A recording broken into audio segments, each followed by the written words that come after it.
What would you do if you discovered that the cold, distant husband who married you purely for business reasons had actually been in love with you for years, but was too afraid to tell you the truth? Lily Chen signed a contract marriage agreement with Alexander Kane, the notoriously cold CEO of Kane Industries, because she desperately needed money to pay for her mother's cancer treatment, and he needed a wife to secure his inheritance from his controlling grandfather, who refused to hand over the company unless Alexander settled down and married. The contract was clear and clinical, stating they would live together for 1 year, maintain the appearance of a happy marriage, in public remain completely platonic in private, and then divorce quietly once Alexander received his inheritance and Lily received her payment of $2 million. It seemed like a perfect business arrangement, where both parties got exactly what they needed, without messy emotions or complicated feelings getting in the way. But what Lily did not know was that Alexander had been secretly in love with her since they were children, when she had shown him kindness during the darkest period of his life, and he had spent 15 years watching her from afar, too damaged by his traumatic past to believe he deserved her love. This is the story of a marriage that started as a cold transaction, but became something neither of them expected when feelings that were supposed to stay buried kept surfacing in moments of vulnerability and tenderness that no contract could control. Lily stood outside the imposing glass tower of Kane Industries, clutching the contract that would change her life and trying to convince herself this was not insane. She was 28 years old, working as an elementary school teacher and living paycheck to paycheck while her mother fought stage 3 cancer that insurance barely covered. The medical bills were drowning them, and Lily had exhausted every option from loans to fundraising to selling everything she owned of value. Then 3 days ago, she had received a call from Alexander Kane's assistant with a proposal that sounded like something from a movie. Alexander needed a wife for 1 year to satisfy his grandfather's demands and was willing to pay $2 million for someone to play the role convincingly. The assistant had specifically requested Lily for reasons that were not explained, and when Lily asked why her, the assistant simply said that Mr. Kane had his reasons and would she be interested or not. $2 million would cover her mother's treatment, experimental therapies, and years of follow-up care. How could she possibly say no, even if it meant marrying a man she barely knew and pretending to be in love for 12 months? Lily had researched Alexander Kane extensively after receiving the offer, and what she found was both impressive and intimidating. He was 32 years old and had transformed Kane Industries from a struggling family business into a global empire through ruthless business decisions and an apparently complete lack of personal relationships. Articles described him as brilliant but cold with ice water in his veins and a complete inability to connect with people on any human level.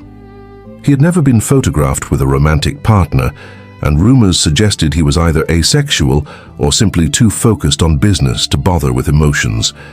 Employees respected his competence, but feared his temper, and his nickname in business circles was the Ice King, which seemed to delight rather than bother him. Lily could not find any connection between herself and Alexander that would explain why he had specifically requested her for this bizarre arrangement. They had gone to the same elementary school, but she had no memory of ever interacting with him, and he had transferred away after only 1 year.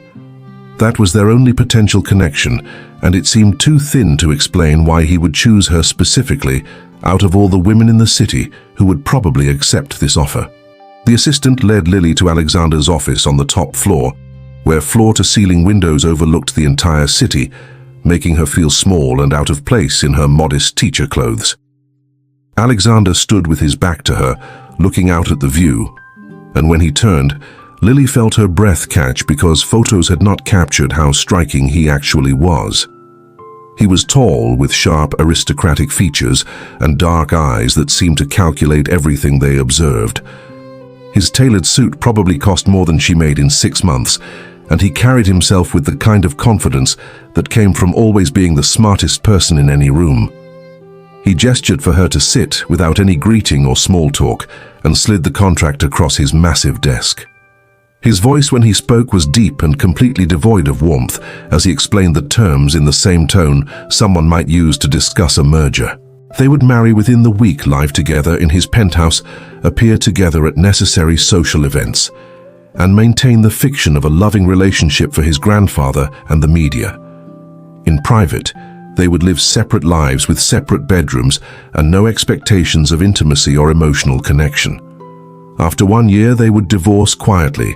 Lily would receive her payment, and they would part ways with no further contact.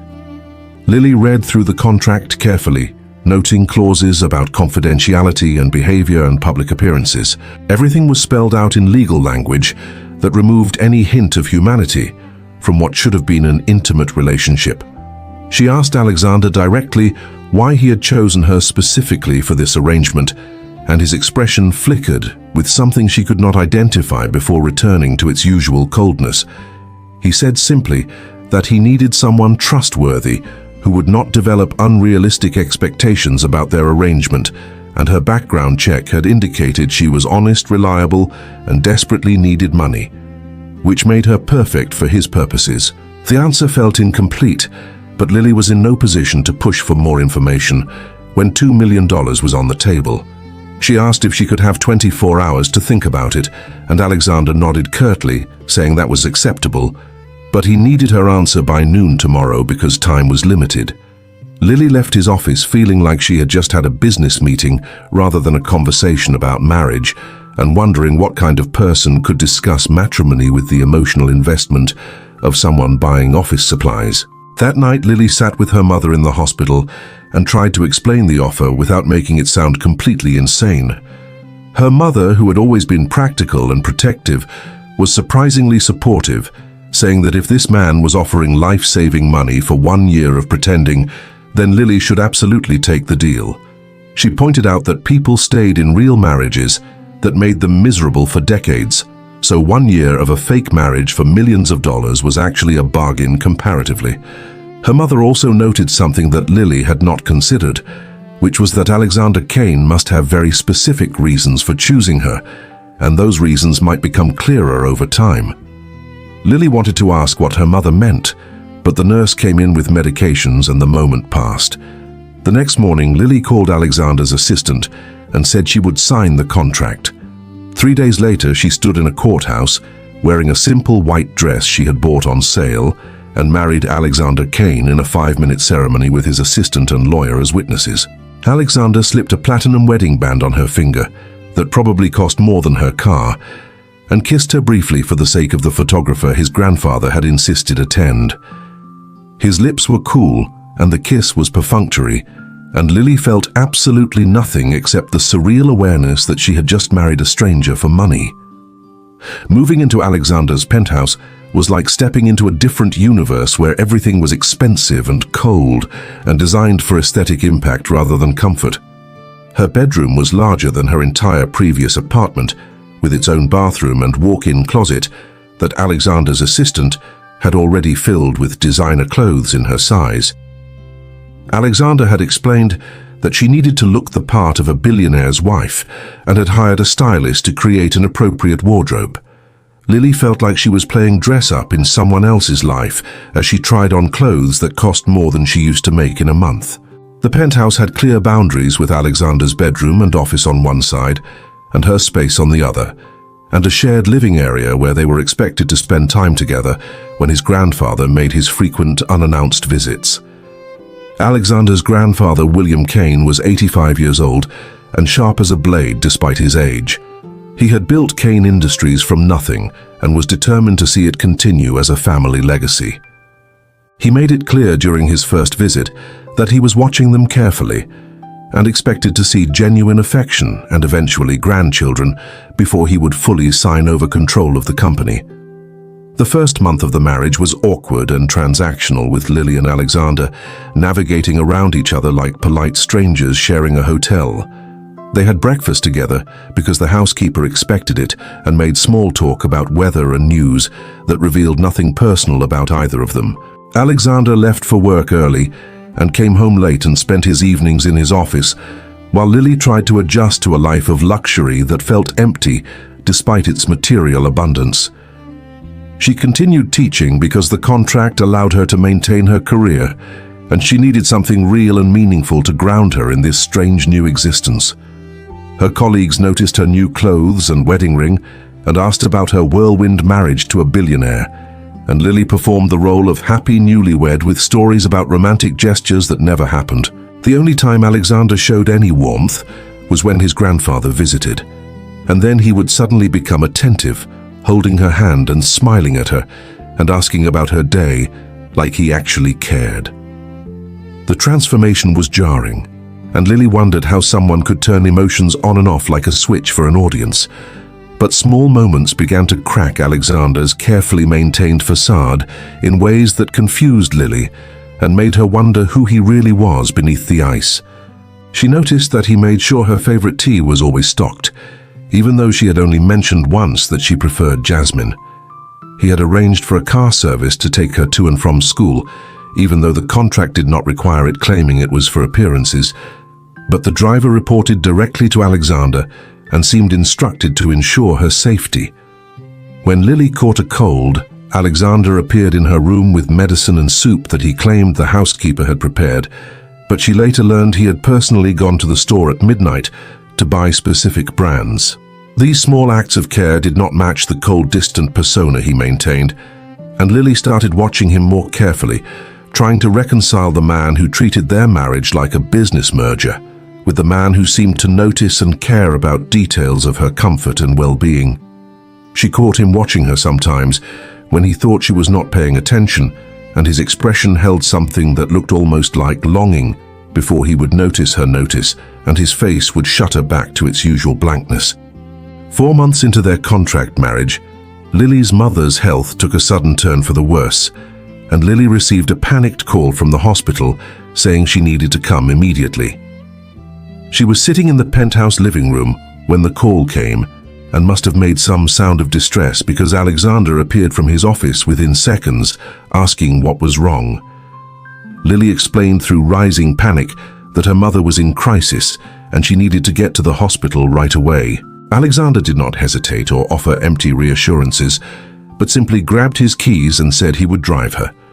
During the tense drive to the hospital, Alexander broke every traffic law while maintaining perfect control of his car and kept glancing at Lily like he wanted to say something comforting but did not know how. At the hospital, he stayed with her through hours of waiting while doctors worked to stabilize her mother, and at some point, Lily realized she was gripping his hand and he was letting her. When the doctor finally came out with cautiously good news that her mother would recover, Alexander's relief seemed as genuine as Lily's own. He arranged for her mother to be moved to a private room and ensured she had the best specialists, and never once mentioned the cost or made Lily feel like she owed him anything beyond their existing contract. That night, back at the penthouse, Lily found herself unable to sleep and wandered into the living room to find Alexander standing by the windows looking out at the city lights. She thanked him for everything he had done and told him he had gone far beyond what their contract required. Alexander was quiet for a long moment before saying something that surprised her with its vulnerability. He said that her mother was important to her, which made her important to him by extension, and that he would do whatever was necessary to protect people who mattered. Lily asked him gently why he cared so much when their marriage was supposed to be purely transactional, and Alexander's expression shifted through several emotions before settling on something that looked like resignation. He told her that he was not good at emotions or relationships because his childhood had been traumatic in ways that damaged his ability to trust or connect, but that did not mean he was incapable of caring, even if he was terrible at showing it in normal ways. Lily felt something shift between them in that moment, as if they had moved from strangers playing roles to two people who were beginning to actually see each other as humans, with complicated histories and unspoken needs. Over the following weeks, Lily started asking Alexander questions about his past and his life, and slowly he began to share fragments of information that painted a picture of a deeply lonely man who had learned to protect himself by never letting anyone close. His mother had died when he was 7, and his father had remarried quickly to a woman who resented Alexander's existence and made his childhood miserable with emotional abuse that his father either did not notice or chose to ignore. Alexander had learned early that showing vulnerability or needing people only led to pain, so he had built walls so high that eventually he forgot how to let anyone inside. His success in business came from his ability to remain emotionally detached and make ruthless decisions without being swayed by sentiment or relationships. He admitted that he had never had a real romantic relationship because he did not know how to be intimate without feeling like he was giving someone weapons to hurt him. Lily listened to these revelations and started to understand that Alexander's coldness was not cruelty, but self-protection, and that somewhere beneath all that ice was someone who desperately wanted connection, but had no idea how to achieve it without risking the pain he associated with caring about people. Lily found herself wanting to reach that hidden version of Alexander and show him that not everyone would hurt him if he let them close. She started small by cooking dinner sometimes, instead of letting the housekeeper prepare everything and inviting Alexander to eat with her, not because his grandfather was visiting, but because she genuinely wanted his company. She asked about his day and listened to his answers and shared stories from her teaching that made him smile in genuine amusement, rather than the fake smiles he produced for audiences. Slowly, Alexander began to relax around her, letting his guard drop in small increments that probably terrified him, but that he seemed unable to resist. He started joining her for movies in the evenings, sitting on opposite ends of the couch at first, but gradually migrating closer, until one night Lily fell asleep during a film and woke to find herself leaning against his shoulder with his arm around her. Alexander was still awake, watching her with an expression so tender and vulnerable that Lily's breath caught, and when their eyes met, something electric and terrifying passed between them that neither was ready to acknowledge or name. 6 months into their marriage, Lily realized with dawning horror that she was falling in love with her fake husband and had no idea if he felt anything beyond the obligation of their contract. She tried to maintain distance and remember that this was temporary, and that in 6 months she would collect her money and leave and never see Alexander again. But her heart was not cooperating with logic, and she found herself noticing everything about him, from the way he absently touched his wedding ring when he was thinking to the rare, genuine smiles that transformed his face from coldly handsome to breathtakingly beautiful. She caught herself wanting to know everything about him, and wanting him to know everything about her, and wanting this pretend marriage to become real in ways that terrified her, because she had no indication that Alexander wanted anything beyond their business arrangement. She reminded herself that he had chosen her for practical reasons, not romantic ones, and that any affection he showed was probably just him being a decent human rather than evidence of deeper feelings. The only problem with this rational self-talk was that it did nothing to stop her heart from hoping for things the contract explicitly said would never happen. The night everything changed started with another of William Kane's surprise visits, when he announced he wanted to take them to dinner at his private club to show off his grandson's happy marriage. Lily and Alexander performed their usual role of devoted newlyweds, with touches and smiles and private jokes they had developed over months of pretending.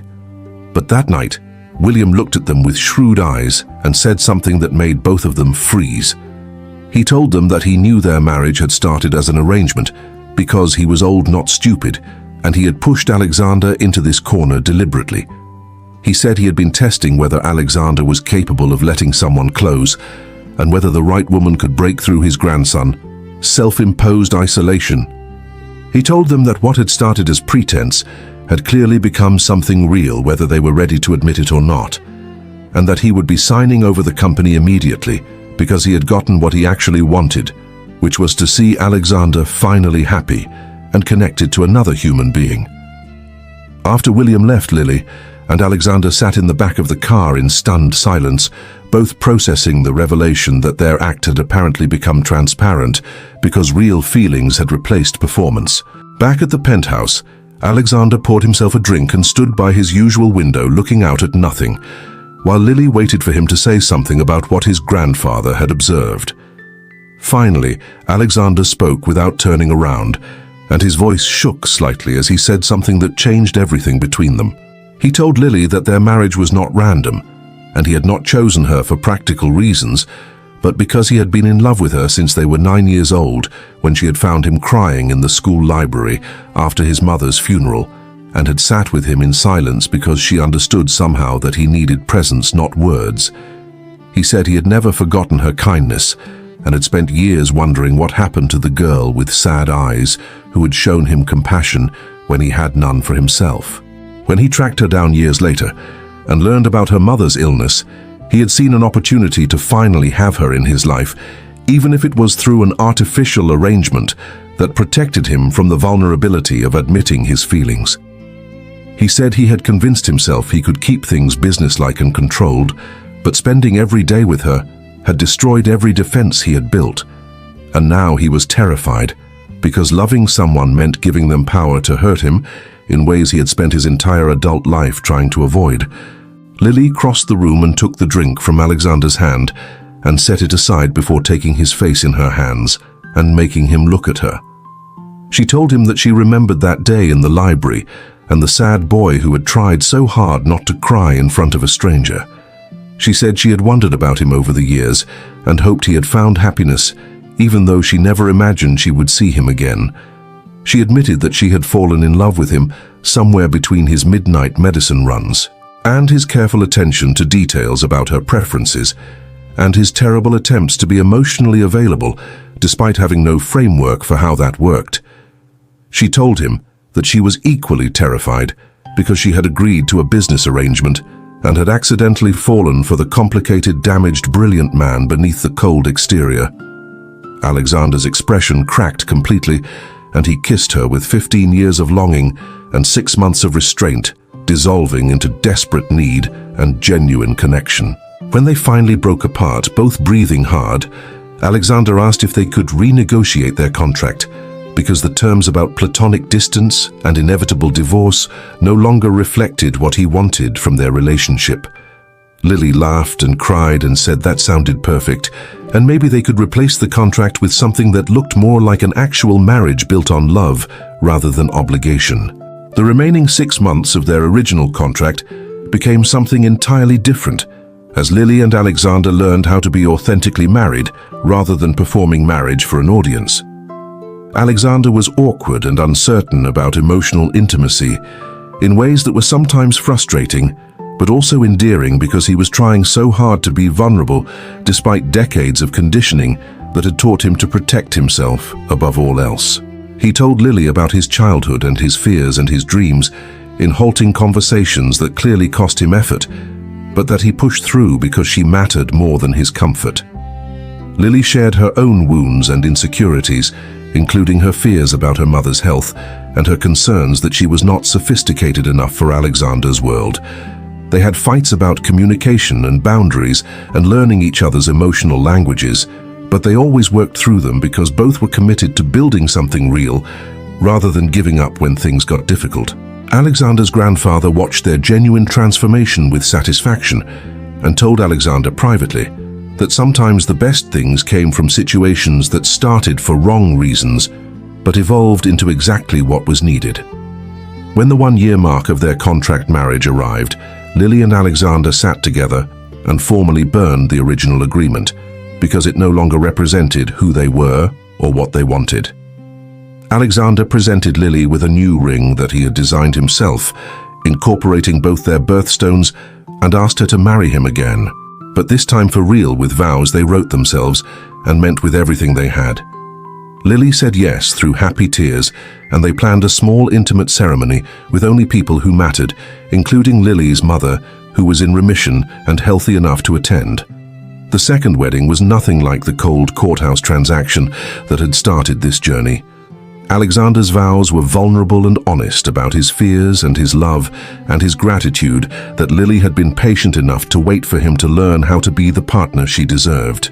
Lily's vows acknowledged the strange path that had brought them together and her appreciation for discovering that the cold CEO everyone feared was actually a man capable of profound love once he felt safe enough to show it.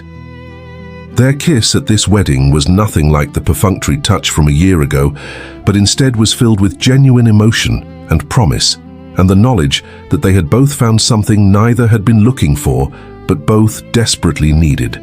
Years later, when people asked them about their unusual love story, Alexander and Lily would smile at each other and share the edited version about a contract marriage that became real.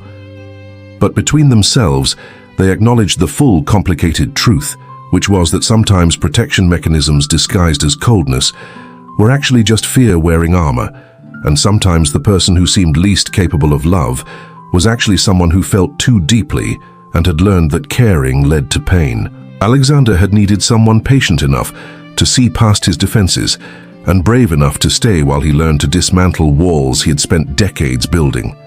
Lily had needed to learn that love did not always look like passion and romance from the beginning, but sometimes looked like quiet care and careful attention, and someone willing to do hard emotional work even when it scared them. Together, they had transformed a transactional arrangement into a partnership built on genuine understanding and acceptance of each other as damage and determination to build something healthy, despite neither having great models for what that looked like. Their marriage was not perfect because people with trauma histories did not suddenly become perfectly adjusted, but it was real and growing, and filled with the kind of love that came from choosing each other every day, rather than assuming love was a static state that required no maintenance or growth.